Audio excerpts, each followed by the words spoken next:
Right, so today we're going to look at how to do histograms and box and whisker plots. So what I'm going to do is we've inputted our data. It was jump data, and I believe these were all, I don't know, centimeters or who knows, inches, probably not.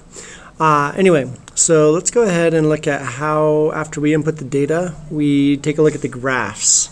So what we want to do is let's just go back to our home screen, and from here, it's not our normal graph. This is actually statistical graphs, and they look like box and whisker plots. They're over here in the purple. So when I click on that, I get all these points.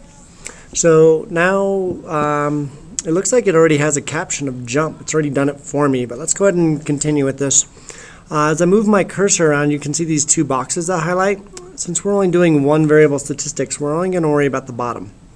So when I click on that, I'm going to input the data that I want, and that's jump. And you can see that it kind of already stacks everything by the number.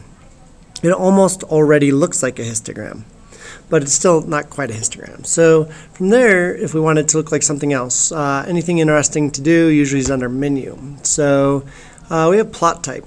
So I want to start with the histogram. So I just hit histogram, and see how it puts everything into those nice boxes, and that is basically what our histogram looks like. Now beyond that, I can go back to menu, and we're going to talk about this more tomorrow, but we have plot properties, and under histogram properties we have a bin setting, and we're going to talk about those more tomorrow. We can do equal bin widths, and maybe I don't want my bin width to be 1, maybe I want it to be 5. So if I do that and I hit OK, we end up with a very different looking graph. In fact, it looks like it's off the screen a little bit. I can actually change my y-axis a little bit by grabbing it until it turns into a hand and then just kind of moving it around. So it turns into an arrow, then a hand, sorry. So that's our histogram, and that's our bin widths. And it looks like I run it over a little bit. Maybe I need to pull it in too. So anyway, we're going to play with those tomorrow. I want you to be able to use your calculator though, so hopefully you follow these steps.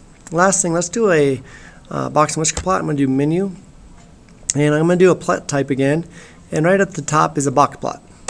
So I click on that, and it puts all the data, and you notice it does whiskers, but not full whiskers. It actually has these little dots out here. We're going to talk more about those tomorrow. We won't be using those dots quite as much, but we'll talk about what they mean. Generally, we'll just extend the whiskers all the way out to the dots. So that's how you do, once your data is inputted, that's how you do your histograms and your box and whisker plots. Hope that helps. Thank you very much.